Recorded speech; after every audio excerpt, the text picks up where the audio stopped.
Monsieur Vic, j'ai besoin de vous poser quelques questions sur la personne qui s'est occupée de vous avant moi, dit le docteur Harrison en fronçant les sourcils tandis qu'il examinait les résultats de mes examens.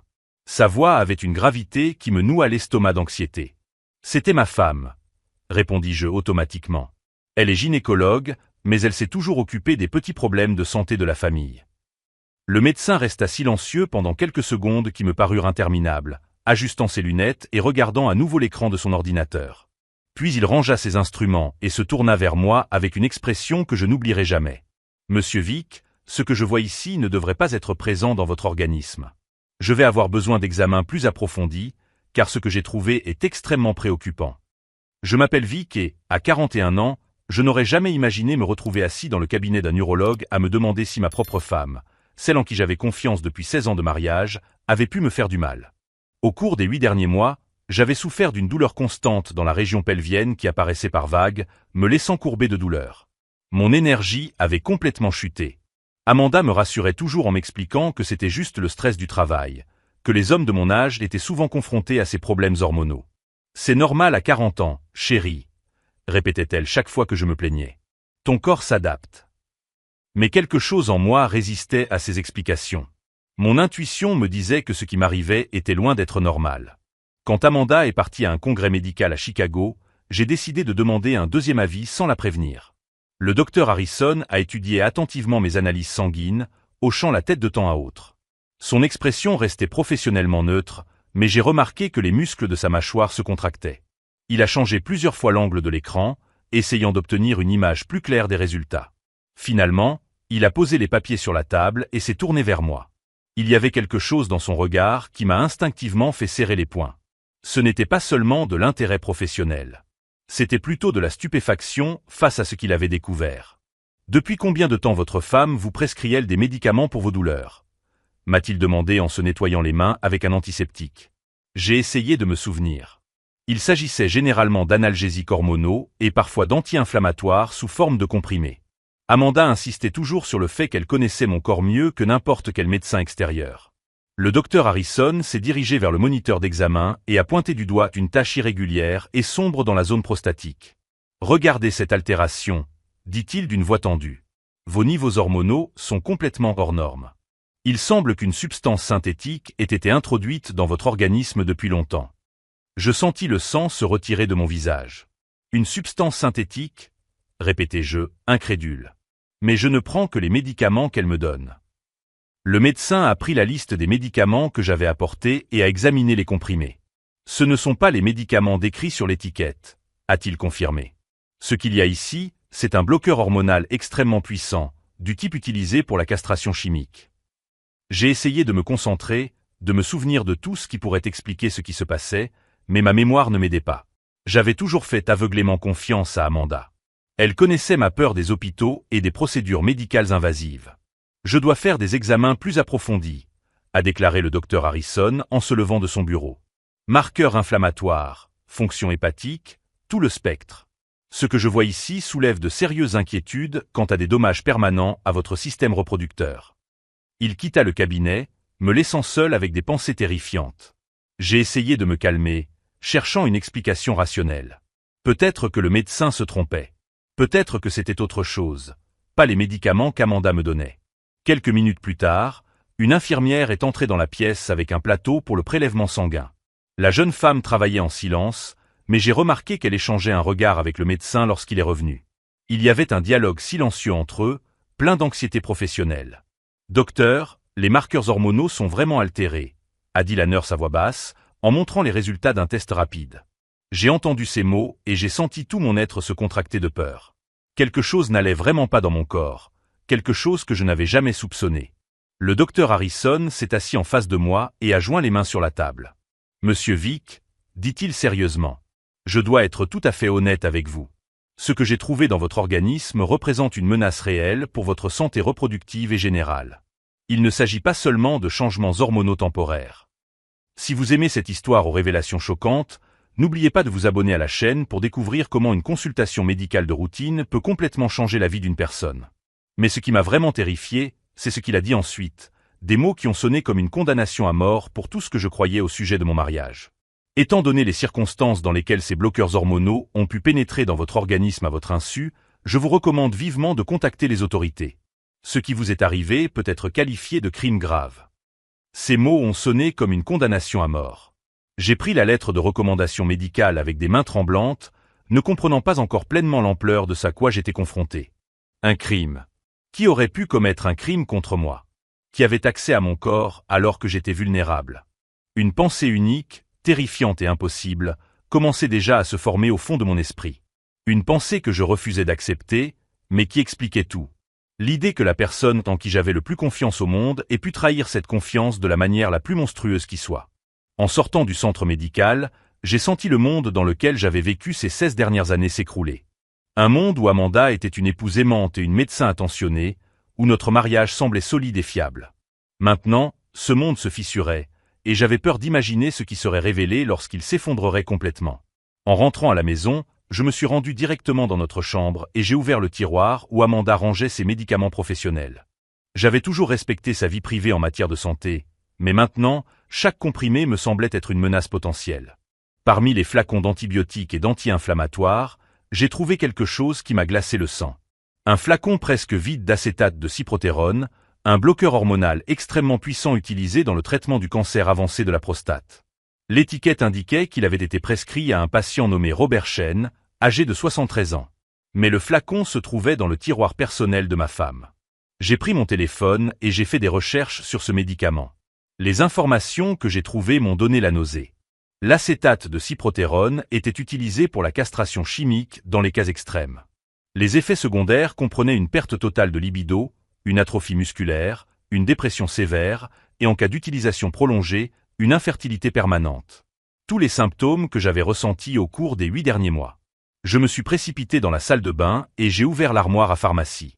Les compléments vitaminiques qu'Amanda insistait pour que je prenne tous les matins s'y trouvaient. Pour garder ton énergie, chérie, disait-elle toujours avec ce sourire affectueux. J'ai cassé l'un des comprimés et les comparé à des photos en ligne. La couleur, la texture, même les marques sur les côtés étaient identiques à celles de l'acétate de cyprotérone. Ma femme me castrait chimiquement depuis 8 mois. Je me suis effondré sur le bord du lit, essayant d'assimiler l'énormité de cette trahison. Chaque matin, lorsqu'elle me tendait ses comprimés avec un baiser sur le front, elle m'administrait un poison lent qui détruisait ma masculinité cellule par cellule. Chaque « tu as l'air fatigué aujourd'hui » était une observation clinique des effets de son expérience. Le téléphone a sonné. C'était Amanda, qui appelait de Chicago. « Bonjour, mon amour », sa voix était douce et inquiète. « Comment te sens-tu aujourd'hui? As-tu pris tes vitamines ?» Pour la première fois depuis des mois, j'ai entendu sa voix sans le filtre de l'amour et de la confiance. Je pouvais désormais détecter quelque chose que je n'avais jamais remarqué auparavant. Une note de satisfaction, presque scientifique, lorsqu'elle s'enquit de mon bien-être. Comme si elle surveillait les résultats d'une expérience. Je me sens un peu mieux aujourd'hui, mentis-je, testant sa réaction. Il y eut un silence presque imperceptible. Ah, tant mieux. Mais n'oublie pas de prendre tes vitamines, d'accord? Elles sont importantes pour ton rétablissement. Rétablissement de quoi? Elle n'avait jamais utilisé ce mot auparavant. Amanda, pourquoi as-tu choisi précisément ces vitamines? Ai-je demandé, en gardant une voix neutre. Oh, tu sais bien, mon chéri. Je suis médecin. Je sais ce qui est le mieux pour toi. Fais-moi confiance, comme toujours. Fais-lui confiance. Ces mots ont résonné dans mon esprit comme une plaisanterie cruelle. Après avoir raccroché, j'ai fouillé son bureau à la maison. Parmi les articles médicaux et la correspondance professionnelle, j'ai trouvé quelque chose qui a complètement bouleversé mon monde.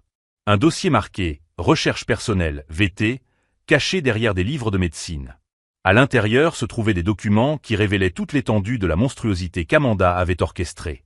Des graphiques détaillés de mes niveaux hormonaux au cours des 8 derniers mois, des notes cliniques sur les changements dans mon comportement et mon apparence physique, et même des photos de moi prises à mon insu, documentant la détérioration progressive de ma masse musculaire. Mais le plus choquant était un journal médical dans lequel elle consignait chaque dose administrée et observait les résultats comme si j'étais un rat de laboratoire. Jour 92, le patient montre des signes de dépression profonde.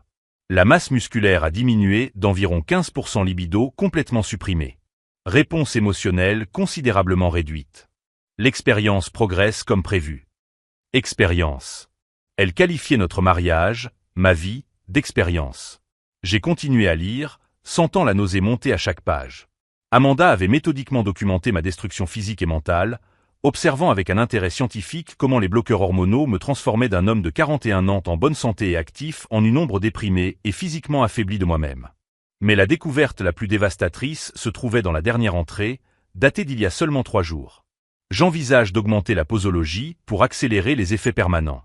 Le patient ne montre toujours aucun signe de suspicion. La castration chimique progresse correctement, mais je dois m'assurer que les dommages sont irréversibles avant que toute intervention médicale externe ne soit sollicitée. Des dommages irréversibles. Elle ne se contentait pas de m'empoisonner. Elle luttait contre le temps pour s'assurer que je ne puisse jamais me rétablir, même si je découvrais la vérité. À ce moment-là, assis dans notre chambre, entouré des preuves de la trahison la plus profonde que je puisse imaginer, j'ai pris une décision qui allait tout changer. Je ne serais plus une victime silencieuse du sadisme scientifique de ma femme. Amanda avait commis l'erreur fatale de documenter méticuleusement tous ses crimes. Et maintenant, j'avais entre les mains non seulement les preuves de sa monstruosité, mais aussi une carte détaillée de sa façon de penser, de planifier, et plus important encore, de la manière dont elle pouvait être arrêtée. Alors qu'elle rentrait de Chicago en avion, convaincue que son expérience se déroulait sans encombre, je commençais déjà à planifier la riposte la plus calculée et la plus dévastatrice qu'elle puisse imaginer. Mais avant tout, je devais découvrir pourquoi la femme que j'aimais avait décidé de me détruire de manière aussi méthodique. Et j'avais le sentiment étrange que la réponse serait encore plus choquante que les crimes eux-mêmes. Le lendemain matin, Amanda est arrivée de Chicago avec sa valise rose familière et ce sourire radieux que j'associais autrefois à un amour sincère. Maintenant, en la regardant déballer ses affaires médicales, j'avais la nausée en voyant à quel point chacun de ses gestes semblait calculé, clinique. « Bonjour, mon amour », dit-elle en m'embrassant sur le front avec la même délicatesse qu'elle aurait utilisée pour examiner un patient. « J'espère que tu as pris tes vitamines pendant mon absence. Tu sembles un peu pâle. » Pâle. Bien sûr que j'avais l'air pâle. 8 mois de castration chimique avaient tendance à avoir cet effet. Oui, je les ai prises religieusement, mentis-je en esquissant un sourire. Comment s'est passé le congrès? Fascinant, répondit-elle, les yeux brillants d'une excitation que je reconnaissais désormais comme étant celle de la passion scientifique. De nouvelles études sur les thérapies hormonales chez les hommes ont été présentées. Des méthodes beaucoup plus efficaces pour traiter les déséquilibres. Le mot « déséquilibre » sonnait comme une plaisanterie cruelle. J'étais le déséquilibre qu'elle corrigeait. Amanda ouvrit son sac médical et en sortit un nouveau flacon de vitamines. Celle-ci était différente, plus grosse, d'une couleur légèrement plus foncée. Mon estomac se retourna lorsque je lus l'étiquette falsifiée, complexe vitaminique avancé, formule masculine. J'ai apporté une version améliorée, m'a-t-elle expliqué en plaçant 2 gélules dans ma main. Concentration plus élevée. Vous vous sentirez beaucoup mieux avec celle-ci. Concentration plus élevée. Ces mots ont résonné dans mon esprit comme une alarme incendie. Elle accélérait le processus, exactement comme elle avait écrit dans son journal. En fait, chérie, je pense que les anciennes fonctionnaient bien. Ai-je tenté de rétorquer. Peut-être devrions-nous continuer avec le même dosage. Son expression a subtilement changé. Pendant une fraction de seconde, j'ai vu quelque chose que je n'avais jamais remarqué auparavant. Une irritation clinique, comme si un patient remettait en question son protocole de traitement. « Vic, je suis médecin », dit-elle d'un ton légèrement condescendant. « Fais-moi confiance. Celles-ci sont meilleures. Bien meilleures. » Je fis semblant d'avaler les gélules, mais je les cachai sous ma langue jusqu'à ce que je puisse les recracher dans les toilettes. Quand je revins, Amanda observait ma réaction avec un intérêt scientifique trop évident. « Comment vous sentez-vous » demanda-t-elle, comme si elle chronométrait le début des effets. Un peu étourdie, mentis-je à nouveau. Elle prit mentalement note, ce que je pouvais clairement voir dans ses yeux. Elle noterait probablement plus tard, le patient présente des vertiges après une nouvelle dose. Réponse positive à l'augmentation de la concentration. Son téléphone a sonné et Amanda s'est éloignée pour répondre. J'en ai profité pour examiner les nouvelles gélules que j'avais cachées.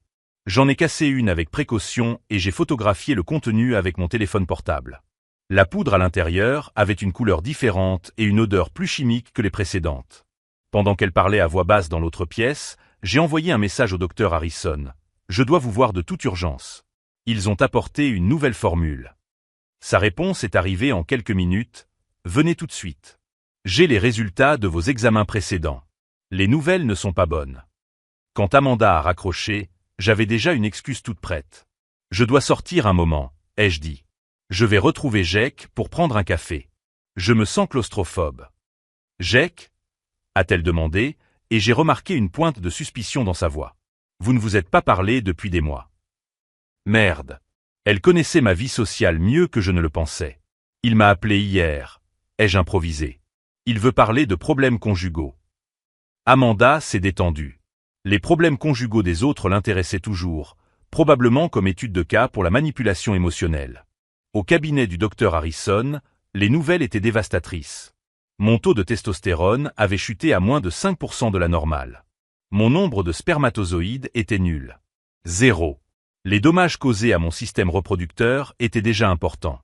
Monsieur Vick, a déclaré le médecin d'un ton grave, si nous continuons sur cette voie pendant encore quelques semaines, les effets seront irréversibles.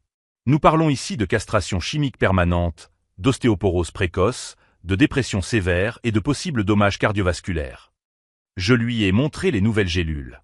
Son analyse rapide a confirmé mes pires craintes. Cette formule est au moins 3 fois plus puissante que la précédente, expliqua-t-il. Celui qui l'a formulée sait exactement ce qu'il fait. Et il est pressé. À ce moment-là, tout s'est mis en place. Amanda savait que j'avais changé de comportement. Elle avait peut-être remarqué ma résistance croissante aux vitamines. Son voyage à Chicago n'était pas pour un congrès, mais pour obtenir une formule plus puissante, une formule qui mettrait définitivement fin à son expérience avant que je ne découvre la vérité. Docteur, lui ai-je demandé, combien de temps me reste-t-il avant que les dommages ne deviennent irréversibles? Avec ce nouveau dosage? Peut-être 2 semaines. 3 au maximum. 2 semaines. Amanda m'avait condamné à 2 semaines de mort reproductive, et je continuais à jouer le rôle du mari confiant qui avalait docilement son poison quotidien. Je suis rentré chez moi avec une détermination que je n'avais jamais ressentie auparavant. Je ne serais plus une victime passive des expériences sadiques de ma femme. Si elle voulait jouer au docteur avec moi, elle allait découvrir que je pouvais aussi jouer. Pendant qu'Amanda préparait le dîner, fredonnant joyeusement comme si elle n'avait pas essayé de précipiter ma castration chimique permanente, j'ai commencé à élaborer un plan. Elle avait commis une erreur fondamentale. Elle avait méticuleusement documenté tous ses crimes. Et maintenant, j'avais accès non seulement aux preuves, mais aussi à son esprit. Je savais comment elle pensait, comment elle planifiait, quelles étaient ses vulnérabilités. Amanda était brillante, mais son arrogance scientifique causerait sa perte. Elle se considérait comme une chercheuse et moi comme un objet d'étude. Mais les objets d'étude n'ont pas pour habitude d'étudier en retour. Pendant le dîner, j'ai observé chacun de ses mouvements d'un œil nouveau. La façon dont elle vérifiait discrètement si j'avais pris mes vitamines. La façon dont elle me posait des questions apparemment anodines sur mon état de santé.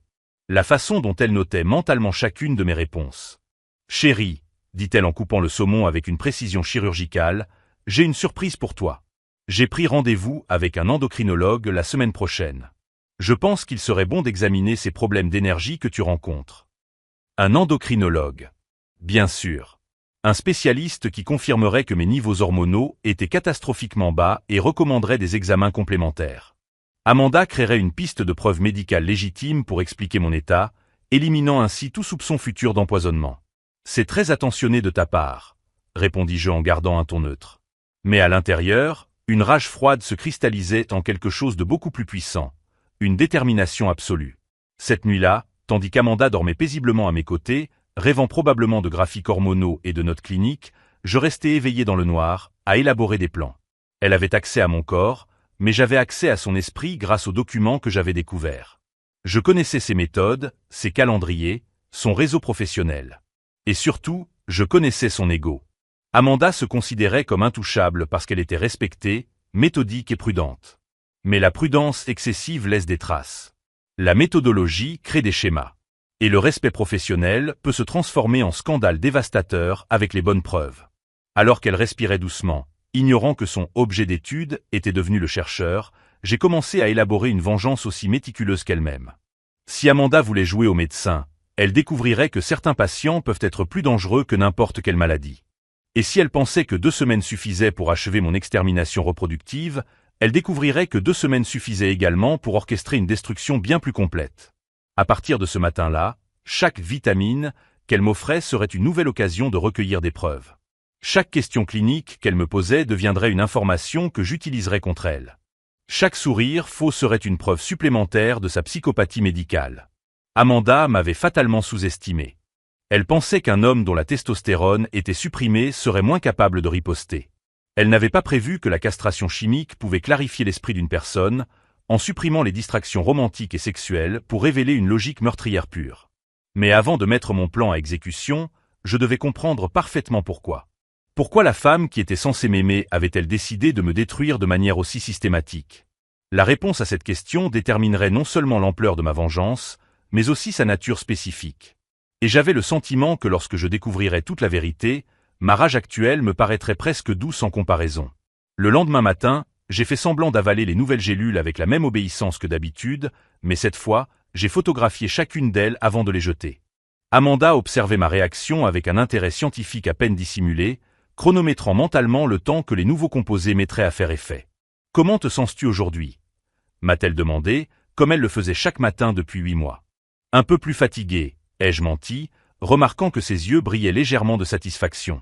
Pendant qu'elle prenait sa douche, j'ai rapidement fouillé son ordinateur portable personnel. Le mot de passe était ma date de naissance, une ironie cruelle étant donné qu'elle était en train de détruire systématiquement ma vie. Ce que j'ai trouvé dans l'historique de navigation m'a glacé le sang. Des recherches récentes sur les effets irréversibles de la castration chimique, les doses mortelles d'acétate de cyprotérone et, plus terrifiant encore, comment simuler une mort par crise cardiaque chez les hommes sous traitement hormonal. Amanda n'essayait pas seulement de me castrer chimiquement. Elle prévoyait de me tuer. J'ai rapidement tout photographié, enregistrant les preuves dans un dossier crypté sur mon téléphone portable. Chaque capture d'écran était une preuve supplémentaire de la préméditation absolue de ces crimes. Mais la découverte la plus choquante se trouvait dans un dossier intitulé « Projet VT, phase finale ». À l'intérieur se trouvait un calendrier détaillé. Semaine 1, augmenter la dose de 300%. Semaine 2, introduire de la digitaline pour simuler des problèmes cardiaques. Semaine 3, crise cardiaque naturelle, pendant un épisode de douleur causé par la suppression hormonale. La digitaline. Un composé dérivé de la plante digitale, utilisé à petite dose pour les problèmes cardiaques, mais mortel à plus forte dose. Amanda avait planifié non seulement ma castration, mais aussi mon assassinat, le tout déguisé en complications médicales naturelles d'un homme d'âge mûr. Le bruit de la douche s'est arrêté. J'ai rapidement fermé mon ordinateur portable et je suis retourné dans la cuisine, faisant semblant de préparer le café. Quand Amanda est apparue, souriante et radieuse comme toujours, j'ai dû me retenir pour ne pas vomir. Chaque baiser matinal, chaque « Comment as-tu dormi, chérie ?» faisait partie d'une mise en scène grotesque alors qu'elle calculait le nombre de jours qui restaient avant ma mort programmée. « Je dois partir tôt aujourd'hui », a-t-elle dit en rangeant quelques flacons médicaux dans son sac. « J'ai une opération complexe. » Une opération. Ou peut-être allait-elle chercher la prochaine étape de mon empoisonnement. Dès qu'Amanda est partie, j'ai appelé le docteur Harrison. « J'ai besoin de votre aide pour quelque chose qui peut sembler insensé, » lui ai-je dit. Ma femme n'essaie pas seulement de me castrer chimiquement. Elle prévoit de me tuer. 2 heures plus tard, j'étais dans son bureau avec toutes les preuves imprimées. Le docteur Harrison a étudié les photos avec une expression de plus en plus sombre. « Monsieur Vick, ce que vous avez découvert ici ne documente pas seulement une agression, mais un complot en vue de commettre un homicide, » a-t-il déclaré gravement. « Nous devons immédiatement impliquer la police. »« Pas encore, » ai-je répondu. « Si nous l'arrêtons maintenant, elle pourrait prétendre qu'elle faisait simplement des recherches pour d'autres patients. J'ai besoin de plus de preuves. Et j'ai besoin de comprendre pourquoi. » Le docteur Harrison m'a regardé avec inquiétude. « Monsieur Vick, vous jouez avec le feu. Si elle soupçonne que vous savez. Elle accélérera son plan, ai-je ajouté. C'est pourquoi je dois être plus malin qu'elle. » J'ai passé le reste de la journée à la bibliothèque municipale, à faire des recherches sur l'acétate de cyprotérone et la digitaline. J'ai appris que cette combinaison était particulièrement mortelle, car les hormones supprimées rendaient le cœur plus sensible au glycoside cardiaque. Amanda avait choisi une méthode de meurtre qui semblerait non seulement naturelle, mais inévitable. Mais j'ai également découvert quelque chose qu'elle ignorait. L'acétate de cyprotérone laissait des traces détectables dans les cheveux pendant 6 mois. Et la digitaline pouvait être identifiée dans les analyses toxicologiques jusqu'à 2 semaines après son administration. Si je parvenais à faire les bons tests au bon moment, j'aurais des preuves physiques irréfutables. Ce soir-là, Amanda est rentrée à la maison particulièrement affectueuse. Elle a préparé mon plat préféré, a ouvert une bouteille de vin coûteux et a même suggéré que nous regardions un film romantique ensemble. Tout le comportement de quelqu'un qui crée un dernier souvenir heureux avant de commettre un crime. « Tu sembles plus détendu aujourd'hui », a-t-elle commenté pendant le dîner, en observant attentivement mon expression. Les nouvelles vitamines doivent faire effet. Ai-je menti en esquissant un sourire? Ses yeux ont brillé de satisfaction clinique. Excellent. J'ai augmenté la concentration spécialement pour tes besoins. Mes besoins. Comme si ma castration et ma mort étaient des prescriptions médicales légitimes. Après le dîner, Amanda a proposé de me préparer mon dessert préféré, le tiramisu. Je l'ai observé dans la cuisine à travers le reflet de la fenêtre, remarquant qu'elle avait ajouté quelque chose d'extra aux œufs avant de le monter. Une poudre blanche qui n'était certainement pas du sucre. Si vous suivez ce parcours ponctué de découvertes choquantes, n'oubliez pas de vous abonner à la chaîne, car la façon dont j'ai réussi à renverser la situation face à une tueuse professionnelle surprendra même les plus expérimentés. Chérie, ton dessert est prêt, a-t-elle chanté en m'apportant une généreuse portion. En fait, je suis vraiment rassasié, ai-je répondu. Et si on le gardait pour demain? Pendant une fraction de seconde, j'ai vu une véritable irritation traverser son visage. Elle avait parfaitement calculé le moment pour administrer une nouvelle dose de poison, et mon refus venait perturber ses plans méticuleux. Mais je l'ai fait spécialement pour toi, insista-t-elle en poussant l'assiette vers moi. Merci, chérie. Je le mangerai demain matin, promis. Elle rangea le tiramisu dans le réfrigérateur, mais je remarquai qu'elle marqua discrètement le récipient d'une petite étiquette. Probablement pour s'assurer que je mangerais bien cette portion empoisonnée. Cette nuit-là, tandis qu'Amanda dormait profondément à mes côtés, probablement en rêvant de mon obituaire, j'ai mis en œuvre la première phase de mon propre plan. À l'aide de son ordinateur portable, j'ai accédé à son compte de messagerie professionnelle et j'ai trouvé des correspondances avec un laboratoire pharmaceutique du Delaware. Amanda achetait depuis des mois des composés chimiques illégaux, utilisant sa licence médicale pour acquérir des substances qui n'avaient aucune utilisation légitime dans sa pratique gynécologique.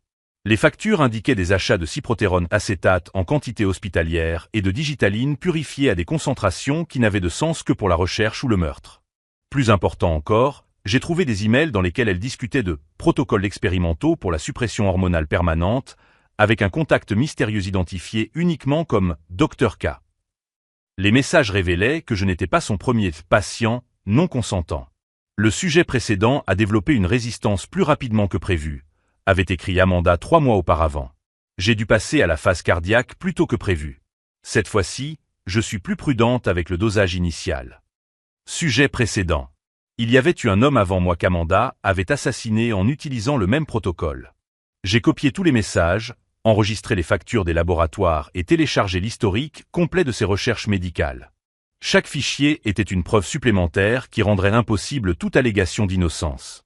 Mais je devais encore comprendre le motif. Pourquoi la femme que j'avais épousée 16 ans auparavant avait-elle décidé de faire de moi un cobaye pour des expériences mortelles? La réponse se trouvait dans un dossier caché au fond de ses archives, protégé par plusieurs couches de cryptage. Il m'a fallu près de 2 heures pour le décoder, mais ce que j'ai trouvé à l'intérieur expliquait tout. Amanda avait conservé des registres détaillés de ses recherches sur les hommes pendant 15 ans. Ce n'était pas une épouse devenue meurtrière, mais une tueuse en série qui utilisait le mariage comme couverture pour ses expériences sadiques. Le premier nom sur la liste était celui de David Morrison, avec qui Amanda avait été mariée pendant 3 ans avant de me rencontrer.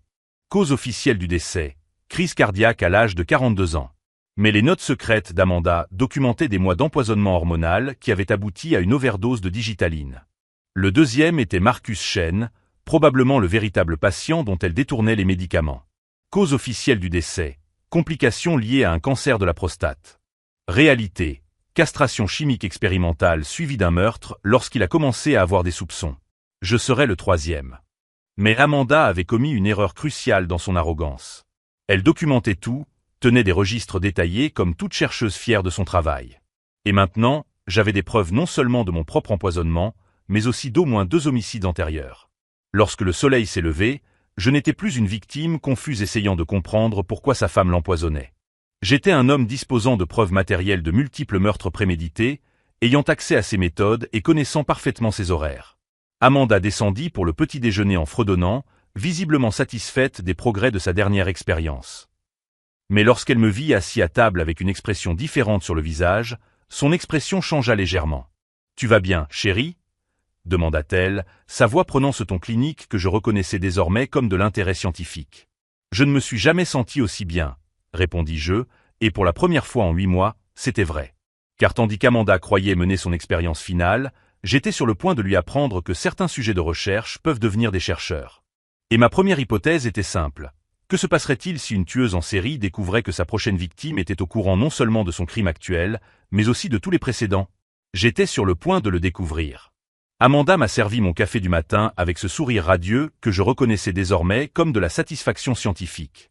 2 gélules plus grosses que la normale reposaient à côté de la tasse, accompagnées d'une généreuse part du tiramisu spécial que j'avais préparé la veille. « Chérie, tu as vraiment besoin de prendre tes vitamines aujourd'hui », dit-elle en observant ma réaction avec un intérêt médical à peine dissimulé. « Et goûte le dessert. J'ai ajouté des ingrédients supplémentaires qui te donneront beaucoup plus d'énergie. » De l'énergie. L'ironie était presque drôle, étant donné qu'elle accélérait le calendrier pour me tuer. « En fait, Amanda, dis-je en repoussant les gélules, je pense que je n'aurai plus besoin de ces vitamines. » Son expression changea instantanément.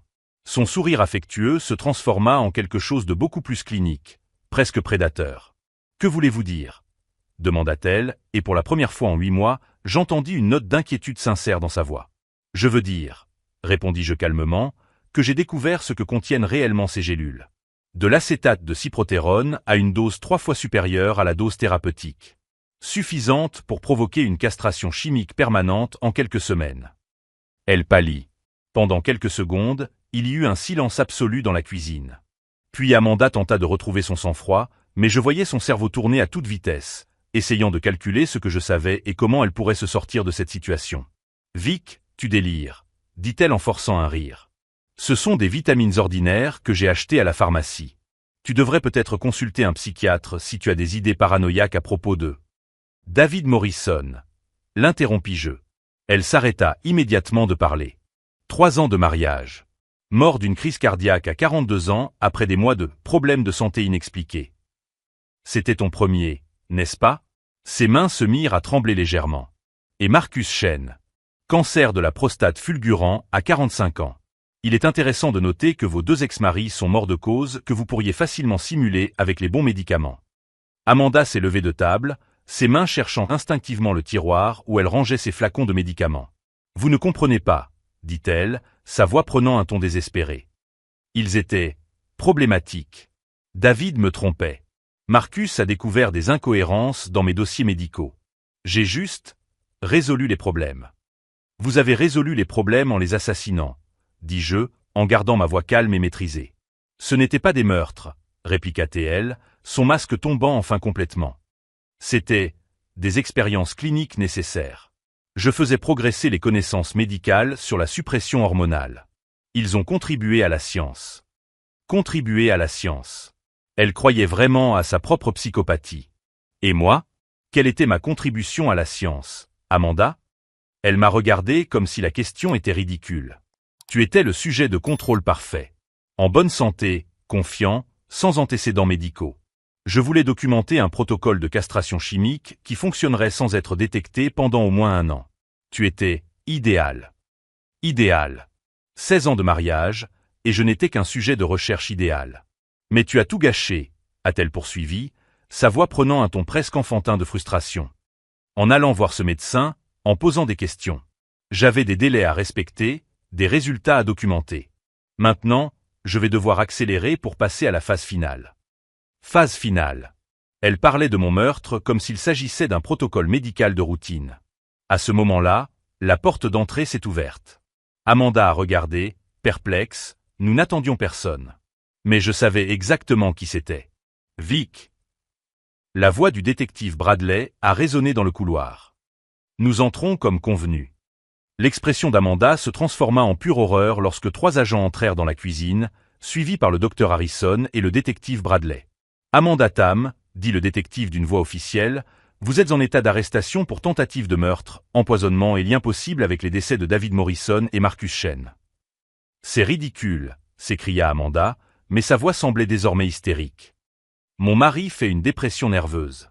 Il a besoin d'une aide psychiatrique. Pas. Madame Tam, l'interrompit le docteur Harrison, nous avons ici les résultats des analyses toxicologiques de votre mari. Son taux d'acétate de cyprotérone est 50 fois supérieur à la normale. Nous avons également trouvé des traces de digitaline dans son sang. De la digitaline. Elle avait déjà commencé à m'empoisonner avec ce médicament pour le cœur. Le détective Bradley s'approcha d'Amanda avec les menottes. Nous avons un mandat de perquisition pour cette résidence. Vos ordinateurs, vos dossiers médicaux et tous vos médicaments seront confisqués pour analyse. Vous ne pouvez pas faire ça, protesta Amanda, mais je pouvais voir dans ses yeux qu'elle savait qu'elle était finie. Je suis médecin. J'ai des droits. Vous n'avez aucune preuve. En fait, dis-je en me levant de la table, nous avons de nombreuses preuves. Je pris mon téléphone et lui montrai les photos que j'avais prises de ses dossiers. Correspondance avec des laboratoires illégaux. Protocole détaillé d'empoisonnement. Et particulièrement intéressant, vos échanges de mails avec le Dr K, discutant de sujets précédents qui t'ont développé une résistance plus rapidement que prévu. Amanda pâlit encore plus. Vous avez fouillé dans mes dossiers personnels, murmura-t-elle, comme si c'était une trahison plus grave que d'avoir tenté de m'assassiner. J'ai fouillé les dossiers d'une tueuse en série, ai-je corrigé.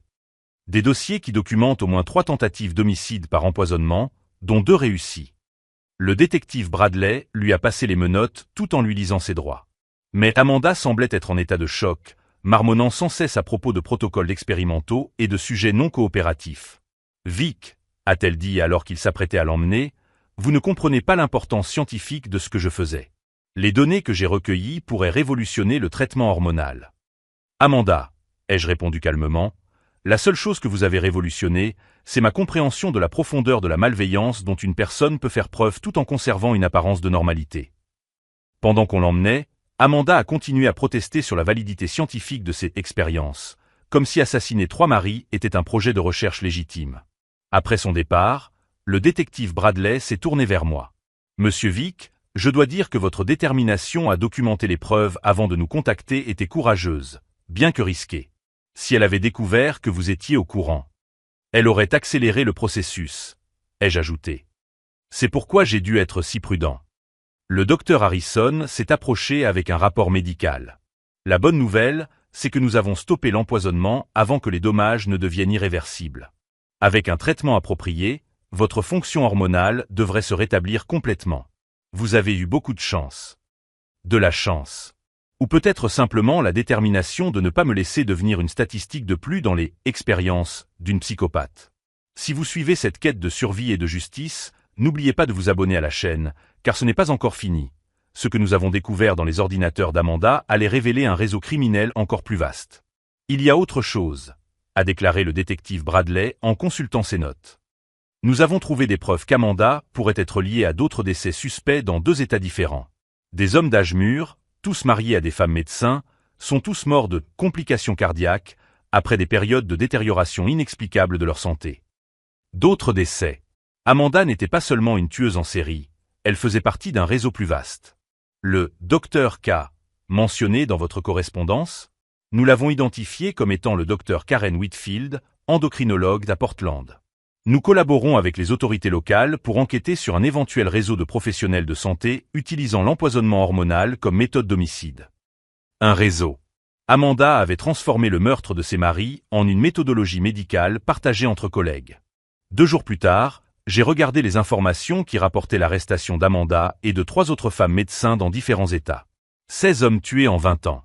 Tous lentement empoisonnés par leurs épouses qui avaient juré de protéger leur vie.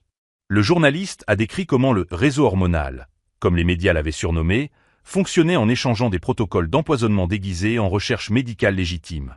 Chaque expérience affinait les méthodes pour les suivantes. J'avais été programmé pour être le 17e. En éteignant la télévision, j'ai ressenti quelque chose que je n'avais pas éprouvé depuis des mois, un véritable espoir. Non seulement au sujet de mon rétablissement physique, mais aussi au sujet de la possibilité de reconstruire une vie fondée sur une confiance réelle, et non sur l'illusion manipulée par une meurtrière. La véritable ironie était qu'Amanda, dans son arrogance scientifique, avait documenté ses crimes avec tant de minutie qu'elle avait fourni aux autorités suffisamment de preuves pour démanteler une opération qui durait depuis 2 décennies. Elle a essayé de me transformer en statistique. Au lieu de cela, c'est elle qui est devenue une statistique. Et tandis que je commençais mon processus de rétablissement physique et émotionnel, Amanda était confrontée à la perspective de passer le reste de sa vie à documenter une expérience très différente. Celle d'être étudiée, analysée et cataloguée par le système pénitentiaire. Mais une dernière découverte m'attendait, une découverte qui allait tout changer à nouveau et révéler que, même en connaissant la vérité sur Amanda, je ne comprenais toujours pas toute l'étendue du cauchemar dans lequel j'avais vécu pendant 16 ans. 6 mois plus tard, j'étais assis dans le tribunal fédéral, regardant Amanda recevoir sa sentence, 25 ans de prison à perpétuité sans possibilité de libération conditionnelle pour meurtre prémédité multiple. La femme que j'avais un jour appelée ma femme portait désormais un uniforme orange, les menottes cliquetant à chacun de ses mouvements.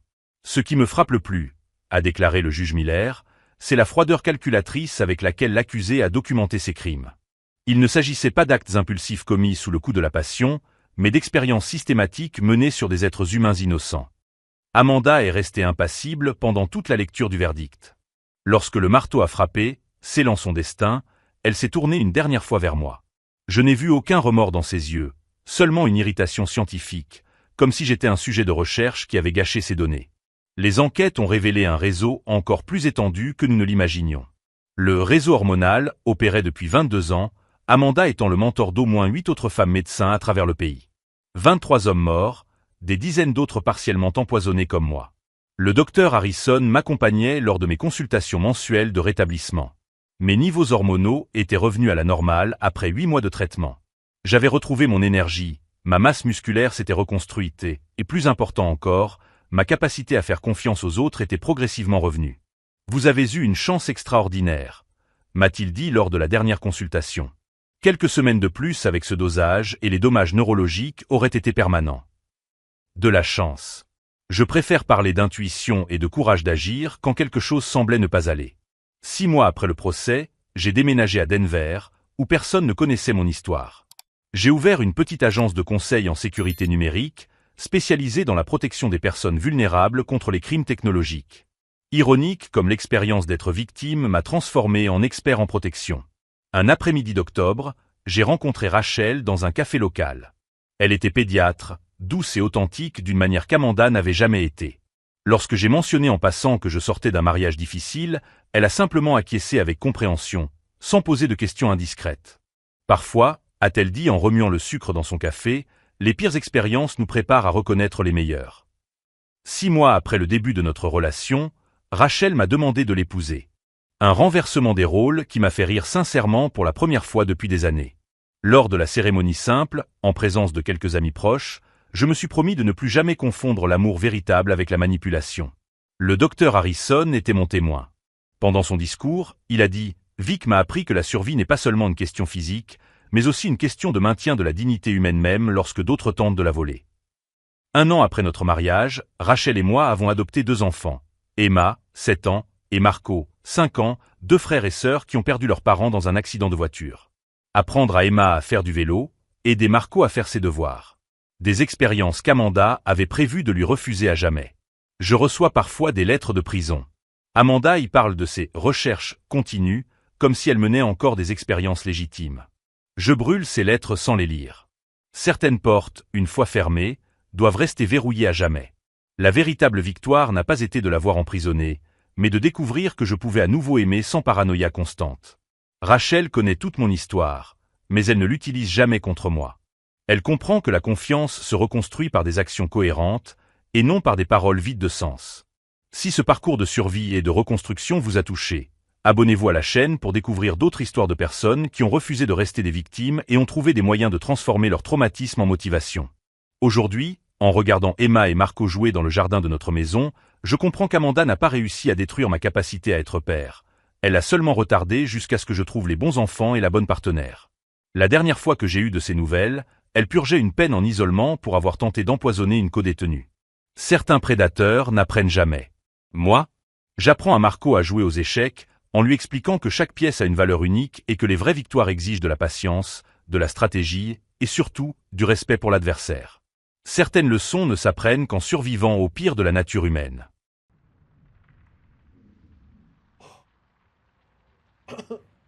Humor is objective.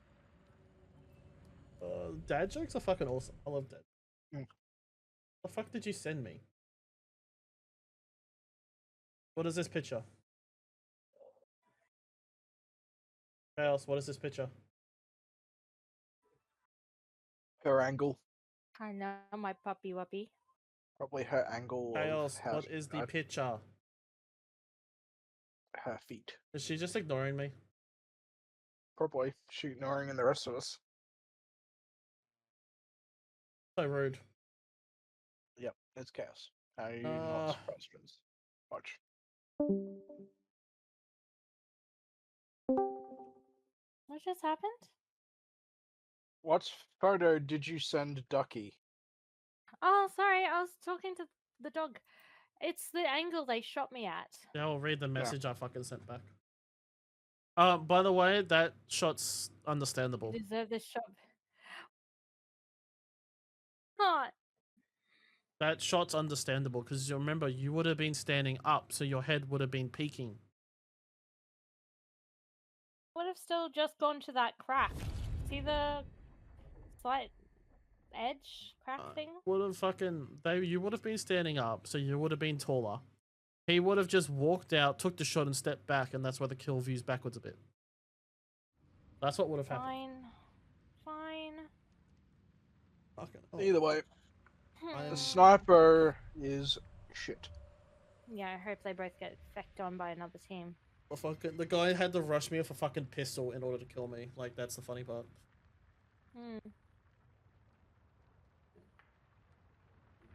Sniper against iron sights, fucking. We would have been much better if Spaghetti Enjoyer hadn't got Key on the roof. No feet enjoyer. No, Feet Enjoyer, my bad, on the roof. Because that was just the worst place for him to be killed. Yeah. Well. My pop. My pop. Are you being good I boy? just love it how you're like, yeah, he's peeking the window. I'm like, what, that one? Just fucking boom it. Just Yay!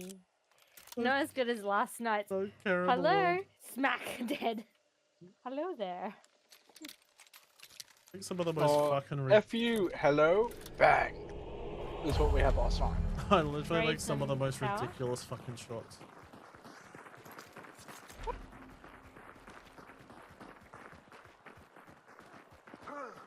Why? Stop it. We don't want to start the game with any bars missing.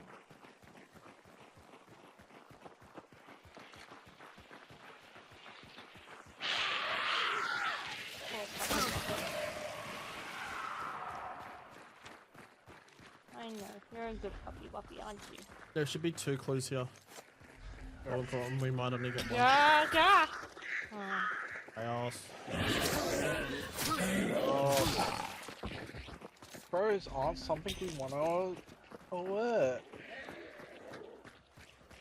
Chaos does though. Oh gosh, Do that's not. pretty bad. Pretty bad. Yeah. Oh, I'm almost dead. Oh my god. I was What that names? low because he fucking came over to me and killed and got me. I was that The fucking low. The water demons or the... No, the fucking the The armored you led to him. armor you led to me. Oh. Will you stop I while I would. heal you? Why? I can heal myself. Oh, whatever.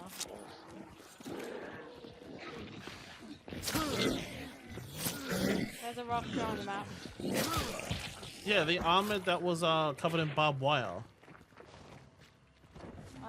Burning cart's just over here as is tower. That's why I ran this way to go for the tower. Yeah, but burning cart's also there. It says right here. Gunshots northwest.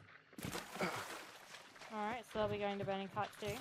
I mean, Depends Tower unless too. the They're bounty's up in there. fishery, possibly. No fishery. Yeah, bounty could be there. no doors You got- open, no windows broken.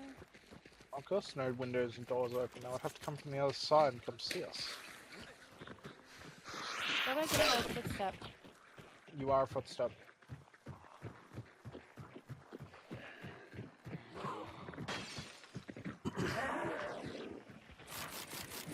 That's what I wanted.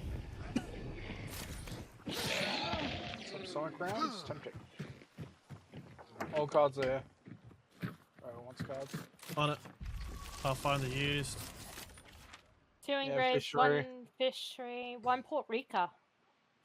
One, They yeah, might but be that would have heading came to- from Scupper Back Lake to Rovers Port and Rica. shit. Chapel would have had 1. We Yeah, can but go they back might for be going Croc for if you Cart. wanted to, and 1 gun at Catfish. I Up say to we you. go to cart, get whatever perks there. push the burning cart and make a decision when we find clue. I can use burning cart to find all clues. Nah. I Good reckon points. it's up at Melon Lumber or Fish and Son. Son and Fish. I'm thinking fish. Lockdoor's Don't down move. there. That's what I'm thinking because of the exits right behind it too. Hello, puppy. The amount of times you see a fucking thing with an exit right behind it's unbelievable. Berserker. Hey, I've already Raina. got that. Did someone want to take High Priestess? Or Did do I you just want me hear- to- I'll take it. Did I just say birds? Yeah, I don't think we're alone. Team ahead of us. Team. Oh yeah, team right there. I accidentally killed the zombie he was fighting. Not him. Oh god, shots from the other side too. We're being pinched.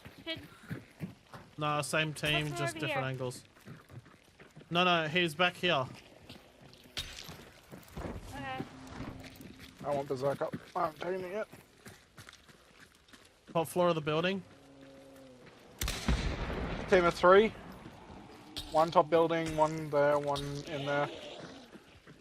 Kill that armored if you Dark can. side. Kill the armored. Okay. Two options: push back, get to fucking tower, hold out tower.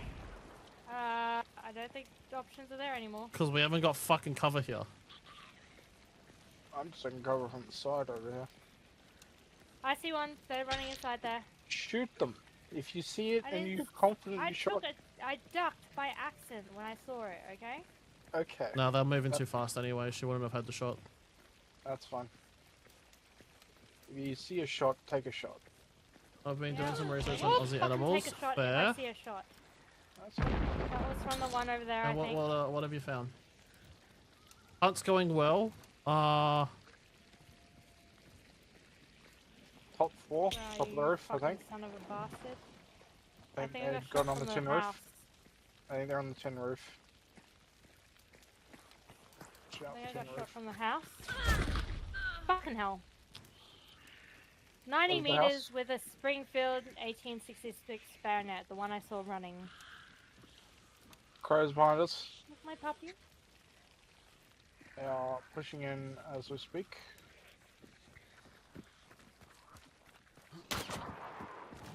Yep, Across that's the the way. Springfield. Bro.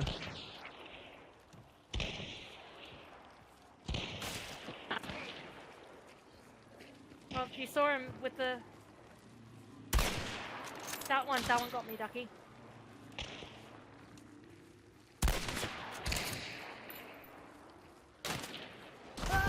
I got killed by someone else. Ducky got... Yeah, there was the second team. That's... No, the Right, third guy he said- killed me because he's flanking around to the left. Damn it. And he just died too. Yeah. Wombats apparently use their What butts is- to defend themselves. Yes, they do. They also poop out square cubes. Water foul. 90 meters. Fucking bastard.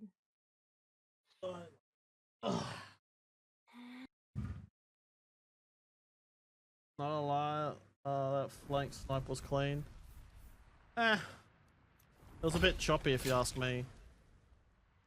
Took a bit long to fucking take the shot. I feel like they've got another team watching them, but they're not. Yeah, there's another team coming from the other side.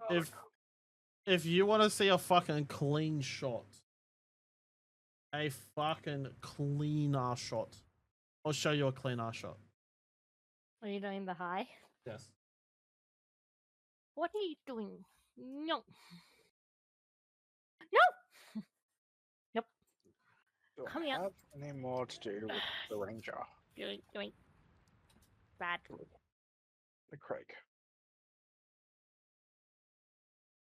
No, I'm done with the Craig.